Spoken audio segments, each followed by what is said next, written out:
and it is really great to be here. So, like Michelle said, my name is Jess Toliver, and I am a holistic chef and wellness coach. And a little background about me, I am a culinary graduate. I graduated a long time ago, and I got into cooking. I actually did a lot of restaurants in the beginning, and it really wasn't for me. What I realized is that it wasn't personable. I was doing really long hours. I was in the back of a kitchen. It was hot, and I there was no joy in it. And the reason why I got into cooking is for joy, right? It's about that community. It's about meeting new people and sharing and breaking bread together and having those experiences. And I just didn't get that in the back of the kitchen.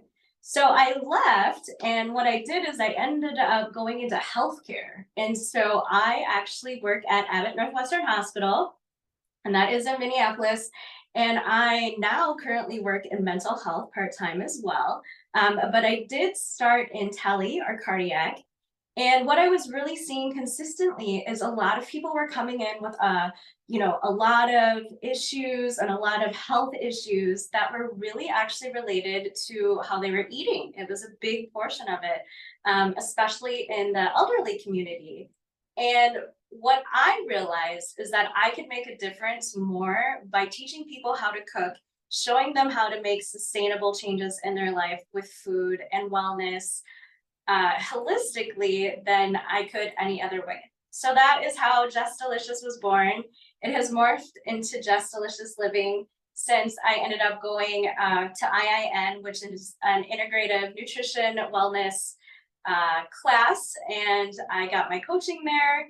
And now I do classes all over the metro, like Seward, Mississippi Market, Valley Natural Foods. I do classes for St. Paul Community Ed, and I get to do things like this and showcase here today. So that is what I am doing here. I'm really excited because this is something that I'm super passionate about. And I think that cooking can be really daunting at times, especially using ingredients that you don't necessarily have.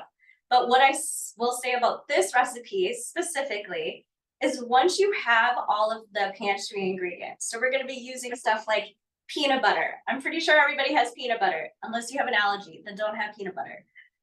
Sesame oil, right? Sesame oil, I would say sesame oil, soy sauce, and rice wine vinegar are three main staples that if you like cooking Asian food, I would definitely have in your pantry, because those are going to be staples that you're going to use over and over again.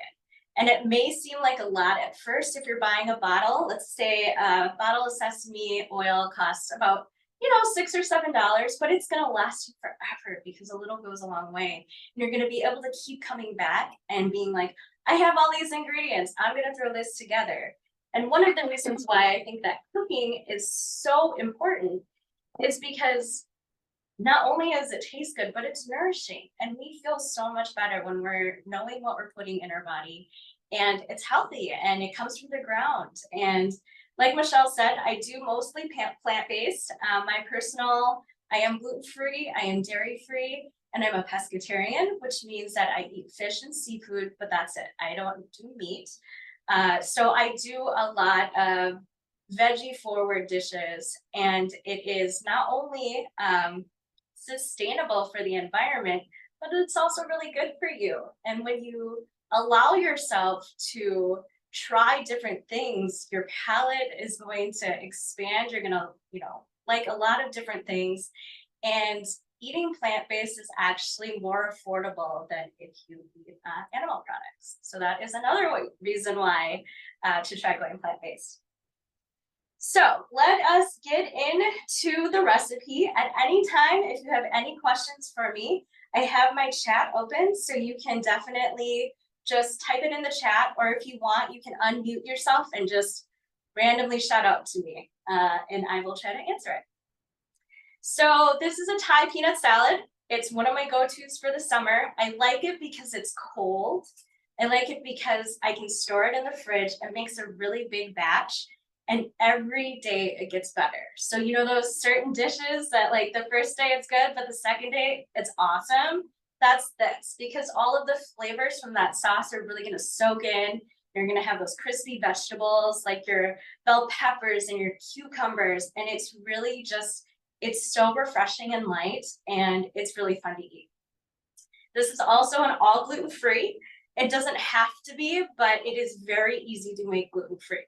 So what we're gonna start with are rice noodles. Rice noodles are very, very common in Asian food and cuisine made with rice. These are the noodles. They're very fun. They're kind of spongy, and they're really good served cold. Now, to make these noodles, I actually have this all prepared, ready to truck out to the gardens. So that is why they are cooked. But so you can see, you can have them prepared at any time, even leave them in your fridge. So what you want to do with these noodles, because they are really starchy because of the rice, you're going to boil a big pot of water.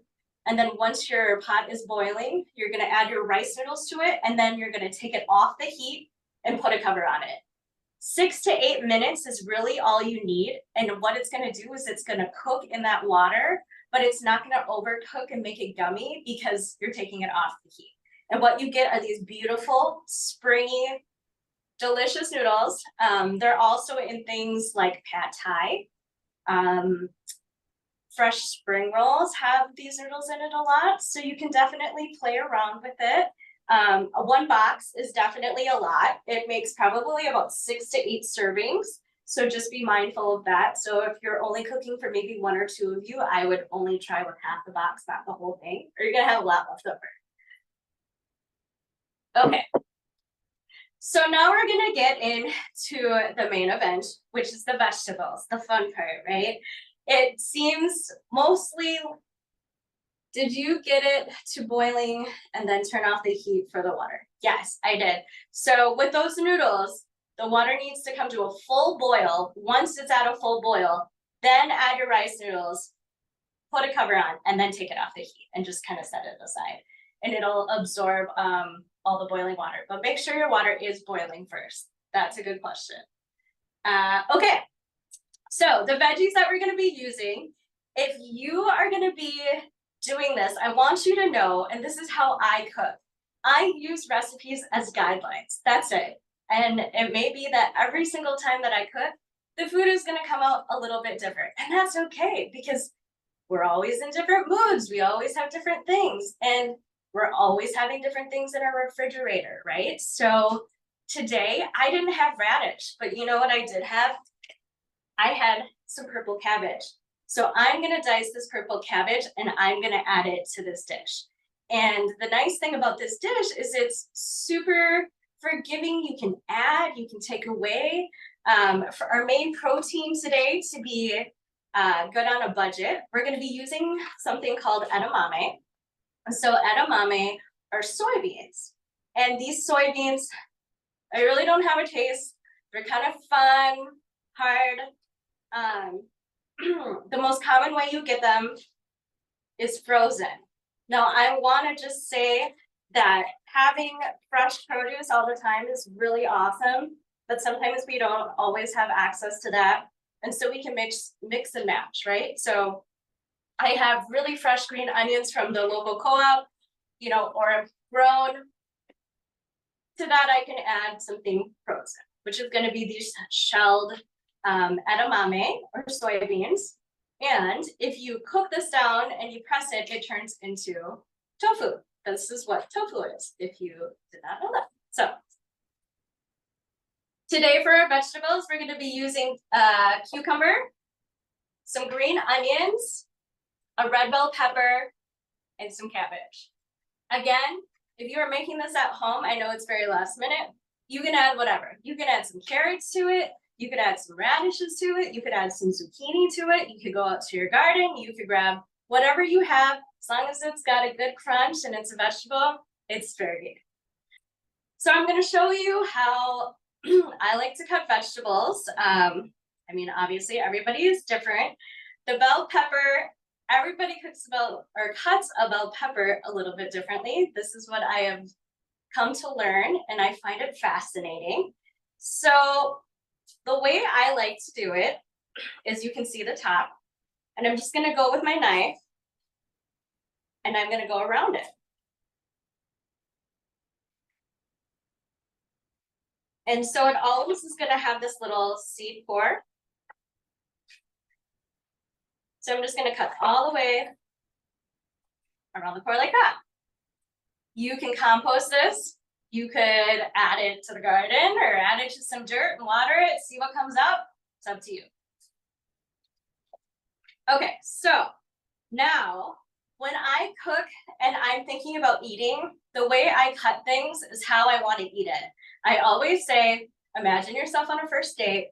When you're eating food, do you want to have it sticking out your mouth and all awkward and you have to cover your mouth when you're eating it? No, you want a nice bite that has all the ingredients together. So that is how I want to cut my veggies. So instead of doing like little chunks, I'm gonna do matchsticks with my bell pepper because it's gonna match the noodles. So I'm just gonna take my knife and cut these into some matchsticks.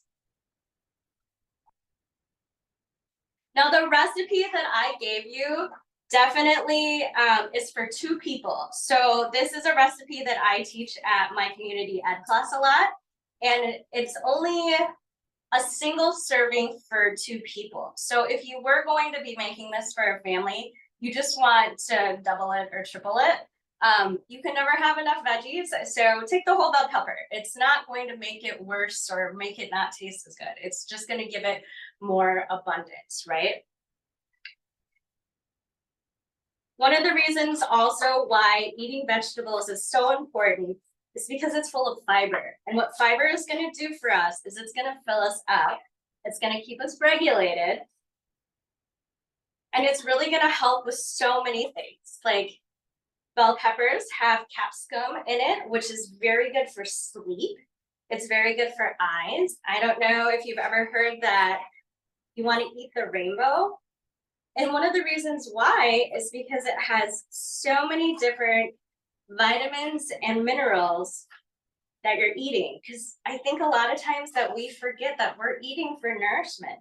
It can absolutely taste wonderful, but at the end of the day, we want to eat so we feel good inside and we keep that energy up. And there is no better way to do it than eating things from the earth. So I like to take out this white. It's kind of bitter. You can leave it in. It's up to you. This membrane. All right. So we are cutting the bell pepper.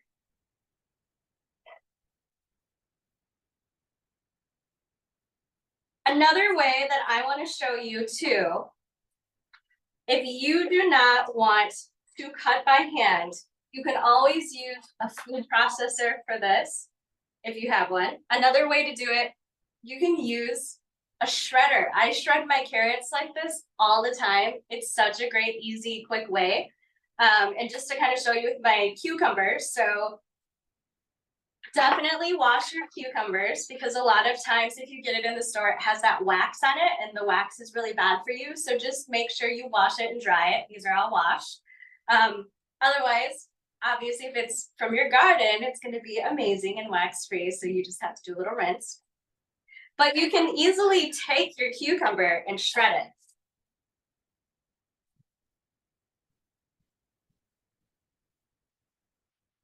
I would use a little larger shredder than this. This is just almost like a microplane, but otherwise, you can just cut it the good old-fashioned way.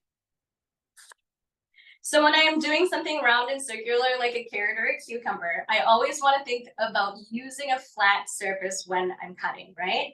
So I'm going to cut it so it's laying flat, right? So it's not going to roll around. I always want to make sure that my vegetable is as flat as possible when I'm using it because it's going to help me cut it. So I'm going to cut it into thin slices like this. And then when I get to something like this, if I'm afraid with my hand, I'm just going to move it and I'm going to flatten it on the other side. So you want to have as large of a surface that you're cutting on as well, if that makes any sense.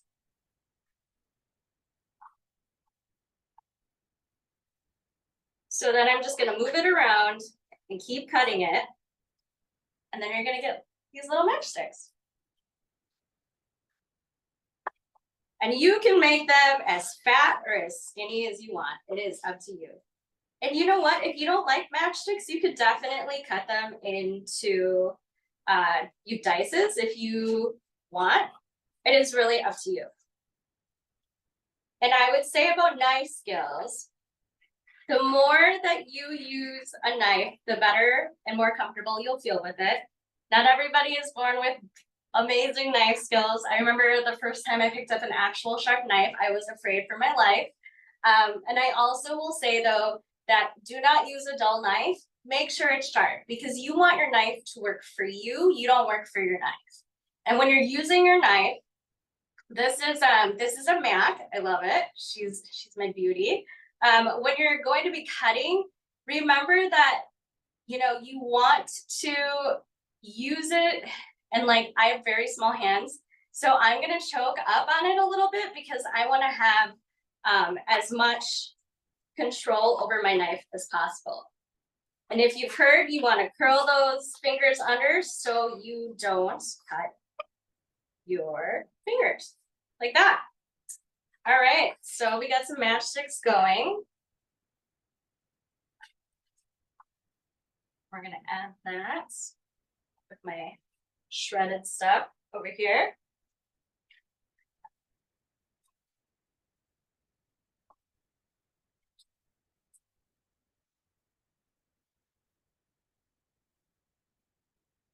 Cucumbers are really, really good for hydration, right? So another way to use cucumbers, so if you're ever growing a garden, I would say that cucumbers are one of the best things to grow because they're very hardy.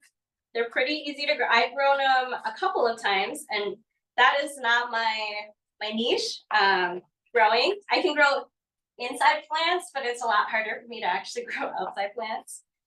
But cucumbers are great in the summer for hydrating.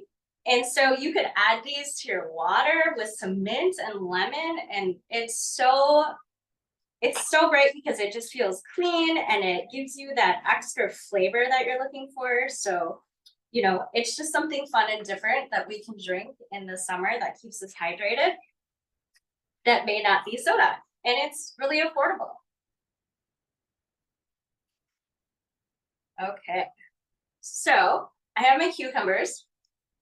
Next, I'm going to be chopping this cabbage. So like I said, the cabbage is not in the recipe, but improvise. Work with whatever you have. Cabbages are awesome because they actually hold in your fridge for at least a minimal of a week as long as you wrap it. And you can even see it starting to brown, but all you'd have to do is chop off the brown. It's mostly because it oxidizes, and so it's still useful if you just cut off all of those brown parts. And what's fun about the cabbage is it's actually already going to come out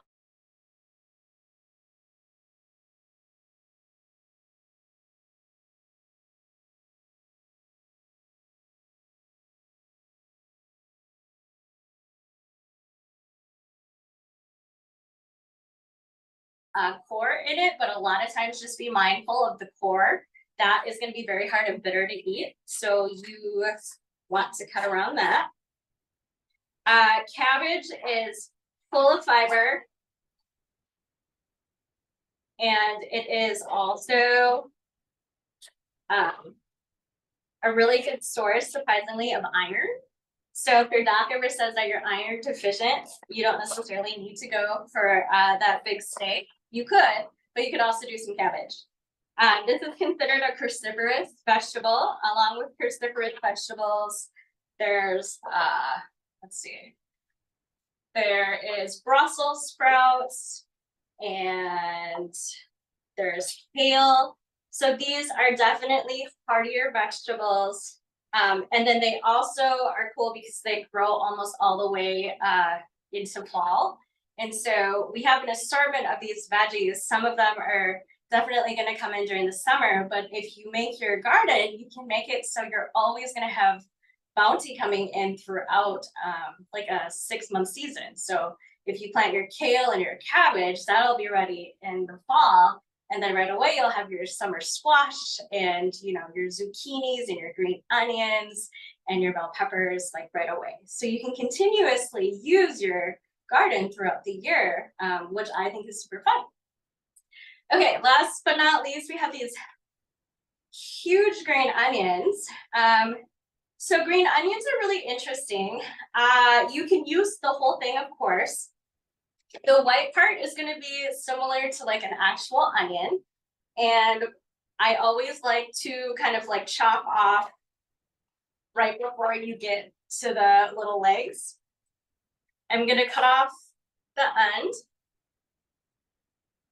and just cut it in half because these are really big. And I am going to thinly slice these. And I personally think that a little green onion goes a long way, so I won't be using a lot of it.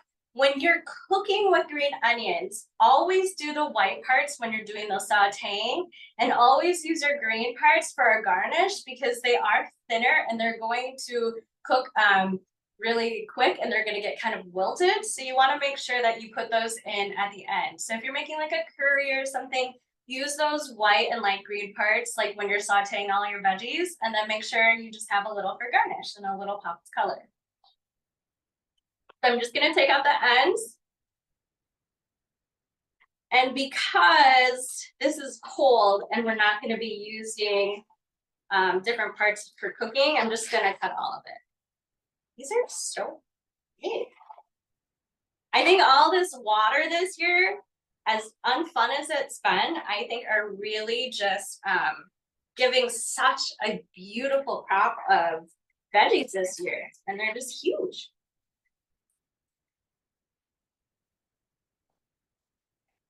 Okay, so we have our main veggies cut up.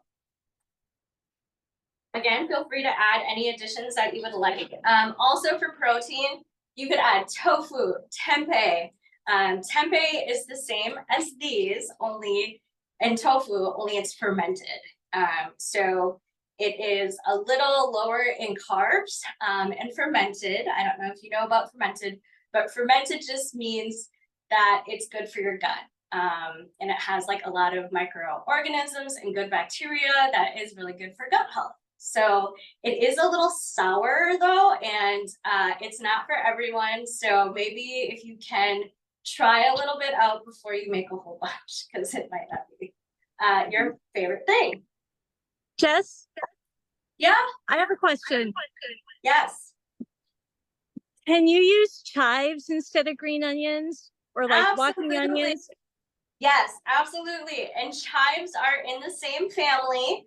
I'm glad you actually brought that up because one of the ways that I like to use chives, I would consider chives to be used as the green part of the green onions. So chives are similar to this part. So they're very fragile and they're very thin. So you're not going to cook with them. You're only going to use them for garnish. And what I would use with that are these, which are cooking scissors, which I recommend every household has. It is kind of like a hidden Korean kept secret in all families, are these cooking scissors. And these cooking scissors, I mean, is gonna take plastic off and it is gonna pretty much chop everything that you don't want. It could chop things into a dish if you need to. So the other component to this that I would say is most important besides the sauce are fresh herbs. Now in the summer, I'm gonna be putting fresh herbs on anything, and anybody, I promise you, anybody can do fresh herbs, even if you have no space to start with. And I wanna show you, I just brought this guy in from, I do not have a green thumb, but I do have some of these planted just like throughout my house or outside and back in my backyard. And this is basil, and it has the joniverse and the sweet basil. I actually got this from the high school that I was teaching at. It was their last day. They did a bunch of fresh herbs and they were giving them away. So I grabbed a couple, I put them in, and here you go. I use this almost every day. I just put it in a pot, put some dirt on it, It's been raining for me. I haven't watered it once. I don't have to. I just leave it outside. But I can come and cut it at any time I want. So all I'm doing with my scissors is kind of clipping off these little leaves when I need it. And it's just really, really nice to have fresh herbs because it's really going to take your dish from just, you know, good to amazing. Because eating something fresh, there's just nothing, your body thrives off of it. It feels really good and you can tell the difference. So I'm gonna take some of these, and that is gonna be a garnish that I'm gonna use and add. We also have the cilantro, and the cilantro is in the recipe. So when you take it inside, if you have a big bunch, I recommend treating it as if you would cut flowers, right? So you put a little water at the bottom, you put it in a big container, and then you're gonna put them in. And you're gonna stick it in your fridge, and this is the best way that is gonna keep your your herbs really nice and fresh, and it's gonna store for about a week. And if you keep it in that plastic, if you get it at like a grocery store, that condensation that you get inside is gonna mold and it's gonna make them go bad. So you wanna air them out like a flower. So I'm gonna take some of these cilantro sprigs, giving it a little haircut. And then also, I just happen to have some fresh mint as well. And I'm gonna add some fresh mint to this salad because why not? So as you can see, I am going off the beaten path a little bit, and that is quite all right. So I'm curious for the people sitting out there, like, have you had any ideas of what you might add to this recipe that isn't necessarily here? I always am curious, and I always find something that somebody else would be like, and I'd be like, oh yeah, that sounds amazing. I want to do that as well. So I'm going to take these fresh herbs, and now I'm just going to rough chop them. And I don't want to chop them too much because then they'll get bruised and it won't be as flavorful.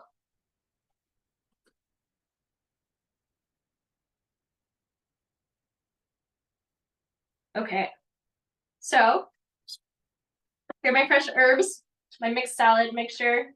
Again, try using Italian parsley, chives, oregano, any sort of fresh herb. I really encourage you to try using them in some of your dishes, just a regular dish, even if it was like some fresh Italian parsley and basil on your spaghetti sauce, just to see the difference, to see if you can tell, to see if you like it anymore. Oh, jicama, there's a good one. I love jicama. Jicama is like it's like a radish meets like a cucumber, and it's really kind of watery again, but it's got a crispy, almost like an apple. I love that. And tofu, yes, always a good. Okay, so I'm gonna set this aside, and then last we're gonna make our sauce, and then we're gonna put it all together.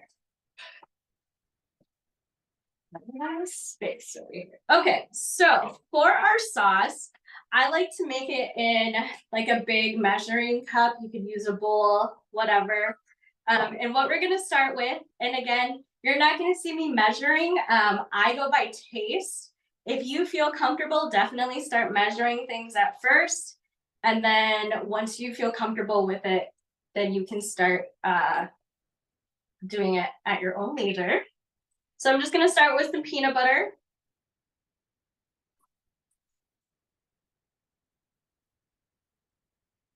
Okay, now to the peanut butter, we are gonna be adding the following. We're gonna be adding some gluten-free organic hoisin sauce. So hoisin sauce, it gives it a really velvety, rich flavor to it. It does contain miso, and miso is like a fermented bean paste, very common in Asian dishes. It also has molasses, so that's where you're gonna get a little sweetness from, and tamari, which is soy sauce. And I am gonna be using a tamari as a soy sauce today as well because it is gluten-free. Feel free in your dish to use regular soy sauce, Also a lot, because I am gluten-free, I use something called coconut aminos, which is also a different type of soy sauce. It's just a little sweeter. So I am gonna add in a little bit of that. So we're gonna start mixing it together. And now we're gonna add our tamari, or our soy sauce.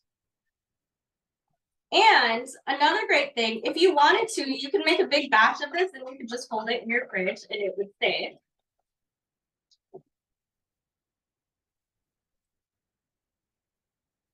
Okay, so to that, we're gonna be adding a vinegar. So anything that's very full fat, I like to cut. Any sort of dressing, you're gonna cut with some sort of acidity or vinegar, something a little bitter, and that's gonna cut all of that fat that you're using. So if you're ever making some sort of dressing, it's always gonna have a fat and an acidity and a sweetness. So I'm gonna add a dash of this. This is rice vinegar. If you don't have rice vinegar, you could definitely use just a regular white distilled vinegar if you want. You could do a red wine vinegar. I would not recommend doing a balsamic vinegar, but you could try. It would be different. We're also going to be using a little bit of maple syrup just for a little sweetness. You don't have to. If you don't like maple syrup, you could also use like agave. You could use honey. I just like using maple syrup when I'm making sauces because it's a liquid and it mixes really well. So I'm going to add a touch of that.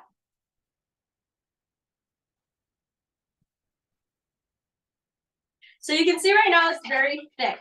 So once we have all our ingredients in, we're going to thin it out with some water or with like a vegetable broth. And so I love it spicy. It's up to you how little or how much, but add some sriracha to it. And that is definitely going to add that heat. I'm going to go in for a lot. Just remember that you can't take away, but you can always add. And then at the end, we're going to add a tiny bit of sesame oil, and that's just going to give it a really great nutty flavor. Sesame oil is in a lot of Korean dishes. A little goes a long way, so only start with a tiny bit.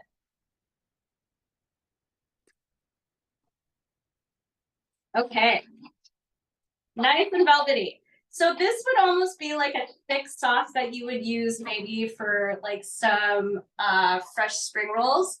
So now what I'm gonna do is I'm gonna start incorporating some hot water or warm water to it. And this is gonna loosen it up.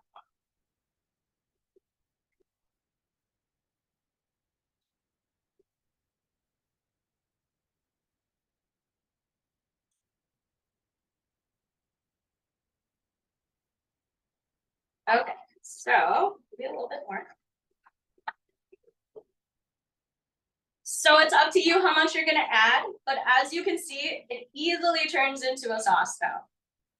You see that? Okay. And so now we're just gonna taste it.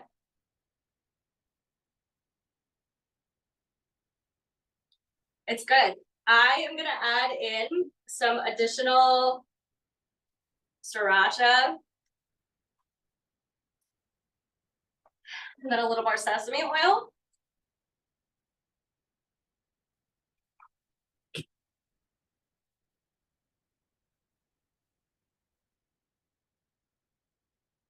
Good. Okay, remember when you're cooking, always try your food. Always make sure that like you're liking it, you know, because again, you're the one eating it and you should enjoy it. Okay, so now we're gonna put it all together.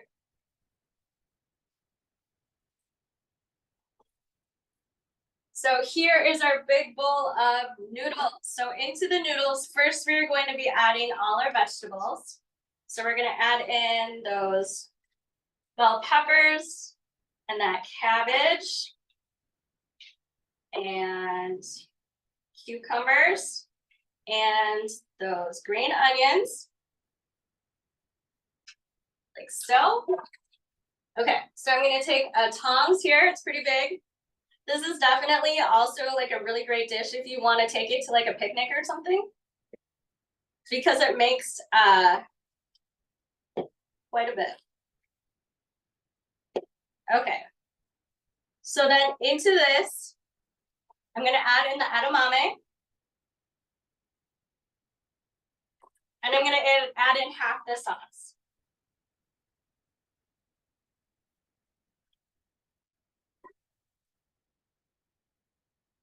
And then you're just gonna kind of take your tongs, oops, I'm losing some, and go along and start mixing it together. And then once you feel like it's mostly mixed together, then you're gonna add in your fresh herbs and the rest of the sauce. All right, so here is that. Now we're gonna add in the herbs.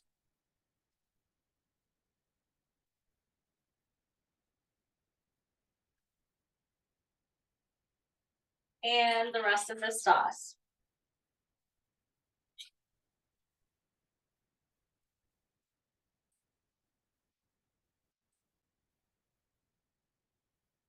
All right, so as you can see, it's such a beautiful salad too. And with all those different colors, it definitely feels like a summer salad. And like I said, this will hold for about 3 or 4 days in your fridge, and each day gets a little bit better. And what's nice about this is you don't have to warm it up, you can eat it cold. All right, so there she is in all her glory, looks good. Yay! And so I just wanted to kind of show you too for plating. I always like to add something crunchy to the very end of it, just to give it some extra like depth to it, and I like peanuts. So peanuts, or also some sesame seeds you could always add. And it really just gives it a lot of good textures, and I'm a big texture person. And this salad with the crunchy fresh veggies, and then you have the peanuts and the sesame seeds, it really is one of those dishes that takes you to all these different places. And the nice thing is that it's affordable and it's very good. So I'm just gonna rough chop these really quick. Like that. And then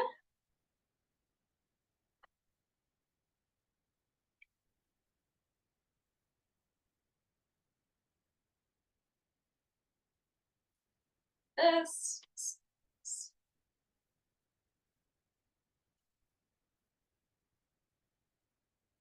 All right, with all those fresh herbs on it.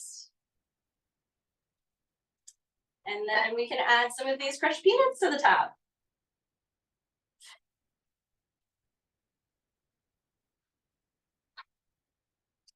All right, and this, my friends, is the Thai peanut salad. Yay! Now I just wish I could share with all of you. Right?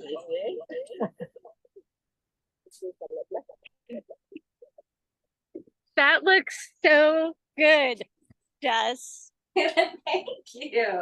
And so many of those fruits and vegetables can be grown in our gardens. Like I've got the peppers, the radish, the onions, cucumbers growing. So that is such a great example of something going from garden to table.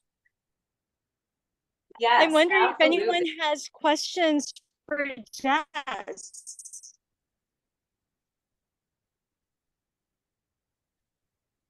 So the recipe was actually sent out to everyone this morning. So all of you should have that already in your email. I'll also be posting that on Facebook. So that'll be another place. But yeah, everyone has that already in your email. Thanks, Spencer. Yeah, does anybody have any other questions for Jess about the recipe that was just made? Oh my gosh, I wish I could taste it right through the screen because it looks so good. I know, me too. I mean, it's such Mother Nature, she's so fickle. And then I really feel like, yeah, I don't know. And that just means that everybody has to go out, get the ingredients, and make it themselves so they can have it for dinner. That's what that's. I have a question. Yeah. I have a question. Yes. Yes. You know, I've been watching the internet. We have had a lot of food outbreaks with fresh produce. Yes. Okay. So what kind of safety precautions do you recommend to the people when they're doing something like this? Safety measurements in regards to what exactly? Like There's been a lot of washing? food outbreaks related to produce. Yes. Okay. Well, I think you need to know where your food is sourced if possible. So again, one of the reasons why you would grow it if you could is because then you know that you're sourcing it from yourself. So that is gonna definitely help that. Otherwise, just being really mindful of where you're getting it from. Produce, if you're getting it fresh and it's not in a bag. So a lot of those recalls are coming in from like Dole, bagged things, right? And so the problem with bagged things is it's made in a factory and it's shipped all the way to you. And that's where you can get like a lot of those like salmonella and different outbreaks. But if you're going in and you're seeing the vegetables fresh and you see that they're there, you can definitely make sure that you are washing them for yourself. And it's going to be minimal worrying about having it be compromised. That helps. Thank you. Yeah, you're welcome. All right. If anyone else has questions for Jess, please let us know. I do have just a couple of announcements as we're getting ready to wrap up here. So we have our next cooking class at Four Sisters Farmers Market on August 1st. That's coming up in a couple weeks. Our first daytime class. So if you want to come join us for lunch there, it's from 12:30 to 1:30. And they are making a green harvest salad. There's a lot of great vendors there. We'd love to see you there. And then we'll be back on the north side September 7th. So keep an eye out for that class. Another thing I wanted to mention, since we are in the Willard Hay near North neighborhoods, if you live here, would love to touch base with you. Right now, near North is the only neighborhood that is a green zone neighborhood. It's odd because since you are a duo neighborhood in the association, I strongly believe that Willard Hay should be added to the green zone. I've been advocating for that as a member of the Northside Green Zone Task Force, but the Green Zone Task Force would like to see people from the neighborhoods coming and advocating for that. So we have a Green Zone Task Force meeting coming up on the 24th. So I would love to share that information with you. So my email address is I'll try to add it in the chat so that you can reach out to me. Actually, you're already getting emails from me, so please let me know. And Jess is putting Just Delicious Living in there. So please check out the website there as well. All right. And the website, check everything out. There's a lot of stuff going on. And we have a website as well, Minneapolis Edible Boulevards, in addition to Facebook and Instagram. It was so great to spend the morning with you. Here's the garden that we have. And just so you know, we did end up getting a little bit of rain, but we got the 10 by 10 put up. So we were all good. So everything worked out as it should have been. So it was great to see everybody this morning. Thanks for coming. Thanks, everyone. Thank you for joining. And thank you, Michelle. And all of you, I hope you are well. And we'll see each other again soon, hopefully. Bye.